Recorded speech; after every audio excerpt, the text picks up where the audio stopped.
सभी भाइयों को नमस्कार। अब जो मैं वीडियो बना रहा हूँ वो बना रहा हूँ मैं मोहनजोदड़ो हड़प्पा के ऊपर। आपने सभी ने नाम सुने होंगे मोहनजोदड़ो हड़प्पा का। और जब भी इतिहास की बात आती है तो सबसे पहले मोहनजोदड़ो हड़प्पा के बारे से ही हमें शुरुआत मिलती है कि भाई पहले मोहनजोदड़ो हड़प्पा की संस्कृति जो है मानी जाती है।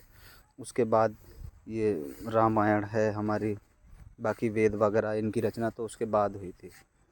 और इसका सबसे ज़्यादा जीता जागता जो उदाहरण मिलता है वो मिलता है हमारे साइंटिस्ट उसकी जांच करते हैं, तब उनसे पता चलता है कि हमारे ये वेद वगैरह और ये जो रामायण है या महाभारत काल है ये तो अब थोड़े कुछ हज़ार वर्ष पहले का। लेकिन जब आती है मोहनजोदड़ो और उसकी बात आती है हड़प्पा संस्कृति की तो ये चली जाती है 4 से 5 हज़ार वर्ष पूर्व।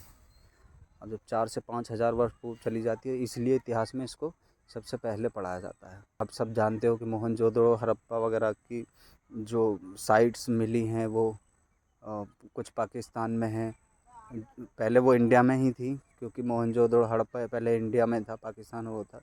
और सिंधु नदी के आसपास की साइटें थी। उसके बाद कुछ साइटें जो मिली कि हरियाणा में हैं, गुजरात में हैं और यहाँ यूपी में भी हैं, मेरठ वगैरह में।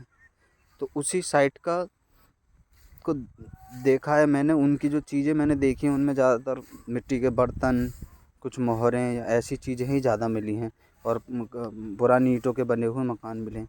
तो उसी से मिलता जुलता मैंने अपने गांव में एक चीज़ नोटिस की है कि हमारे गांव में एक ऐसी जगह है जहाँ की मिट्टी में पूरा का पूरा वही पत्थर सेम एज इट इज़ मिलता है।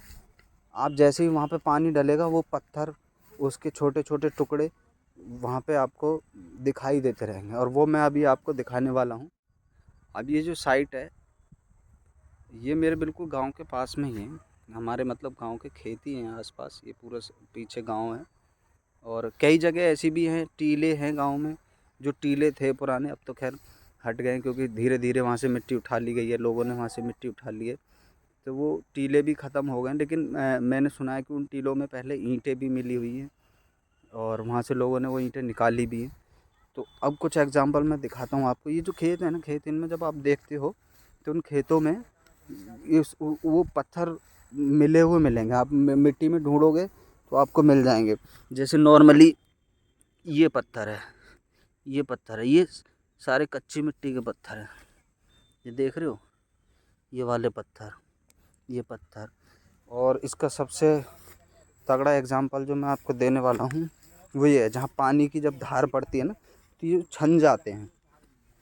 और जब छन जाते हैं तो इस तरह से ये बाहर आने शुरू हो जाते हैं। अभी आप देख रहे हो ये पत्थर पुराने बर्तन का पत्थर है। और इसी तरह के सारे पत्थर यहाँ पे आपको ये मिलेंगे। हालांकि गांव वालों को लगता है कि ये नॉर्मल है, एज इट इज़ है, लेकिन मुझे नहीं लगता कि कोई चीज़ नॉर्मल है क्योंकि इतनी मात्रा में इन पत्थरों का यहाँ पे होना। मैं समझता हूँ अगर कोई कभी पुराने टाइम पे कोई अगर यहाँ प्रोग्राम हुआ होगा तो अब तक ये ख़त्म हो जाते, मिट जाते या फैल जाते। लेकिन ये पूरे आसपास सभी जगह फैले हुए हैं। ये देख रहे हो, ये पत्थर। और जैसा मेरे एक फ्रेंड है उन्होंने मुझे बताया था कि आसपास कुछ ईंटें भी मिली थी, पुराने पत्थर हैं, पुराने लोगों के बने हुए हैं, इस तरह की भट्टी से निकली हुई है उनकी वो है। और दिखा देता हूँ मैं आपको, जहाँ भी पानी पड़ेगा ये पत्थर छन के निकल के आते हैं। अब ये इतने पत्थर, क्योंकि यहाँ के लोग तो ना शुरू से देख रहे हैं तो उन्हें शायद नहीं लगता कि क्या है क्या नहीं है, या उन्होंने कभी इस बारे में कभी सुना नहीं है कि मोहनजोदड़ो या हड़प्पा जैसी कभी कोई चीज़ें रही थी। पर ये जैसे पानी की धार पड़ती है ना ये सीधा ना छन के ऊपर आ जाते हैं पत्थर। और ये अभी मैं आपको दिखाता चलूँगा, ये देखिए यहाँ से। और जहाँ भी पानी की धारें चलती रहेंगी ये इसी प्रकार के पत्थर आपको मिलते रहेंगे। पूरे उसमें ये पत्थर आपको मिलते रहेंगे। जहाँ भी धार पड़ेगी, जहाँ भी पानी से ये मिट्टी जो है छन जाएगी वहीं पे ये पत्थर आपको मिल जाएंगे। और भी हैं, काफ़ी हैं। अगर मैं आपको और दिखा दूँ, ये मतलब पूरे उसमें जगह जगह फैले हुए। जो मेन इसका स्पॉट है वो वहीं पे है जहाँ पे ये ट्यूबवेल अभी बनी हुई है। जो मेन स्पॉट है इसके आसपास ज़्यादातर ये पत्थर मिलते हैं। मुझे नहीं पता कैसे मिलते हैं, अभी दिखा देता हूँ एग्जाम्पल।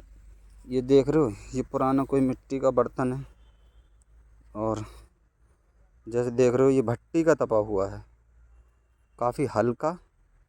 कोई ये ईंट, ये आपको लग रहा होगा ईंट नहीं है, ये कोई बर्तन है। ये कभी पुराने टाइम के बने हुए बर्तन जो है यहाँ पे पूरे इसी तरह से, अगर आप इनको ढूंढना शुरू करोगे तो पूरे एरिया में ये इसी तरह के बर्तन या पत्थर आपको मिल जाएंगे।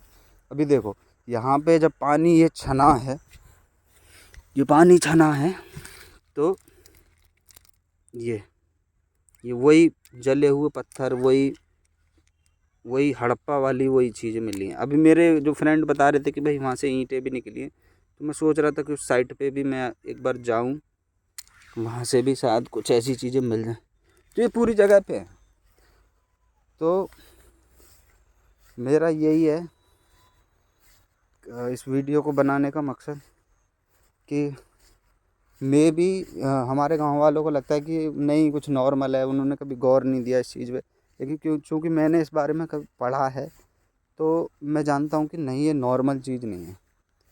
ये कुछ ना कुछ था यहाँ पे पहले, या तो यहाँ पुराने ज़माने की कोई भट्टियाँ रही हों जहाँ पे कच्चे बर्तन या कुम्हार वगैरह मिट्टी के बर्तन बनाते हों, या कोई ऐसी कोई सभ्यता होगी। मे भी हो सकती है, नहीं भी हो सकती है, इसमें मैं जाऊँगा नहीं। पर यहाँ पे ये प्रचुर मात्रा में, भरपूर मात्रा में ये पत्थर यहाँ मिलेंगे। तो यही मेरा मकसद था आपको इसको दिखाने का। और मुझे बड़ा असमंजस होता है ना देख देख के कि आखिर ये आते कहाँ से हैं, और कितने सालों से यहाँ पे खेती हो रही है, पानी चल रहा है, पर ये आज तक अभी तक गायब नहीं हुए हैं। इनकी मात्रा इतनी है, जितना ज़मीन में खोदोगे उतने ये पत्थर निकलते चले जाएंगे। ये सारे भट्टी में तपे हुए पत्थर हैं, सब के सब भट्टी में तपे हुए हैं। ये ईंटें भी देख रहे हो, ये ईंटें भी भट्टी में तपी हुई ईंटें हैं। तो ये नॉर्मल तो है नहीं, जितना ज़मीन में खोदोगे उतने ये पत्थर निकलेंगे। बस यही दिखाना था आपको। Thank you.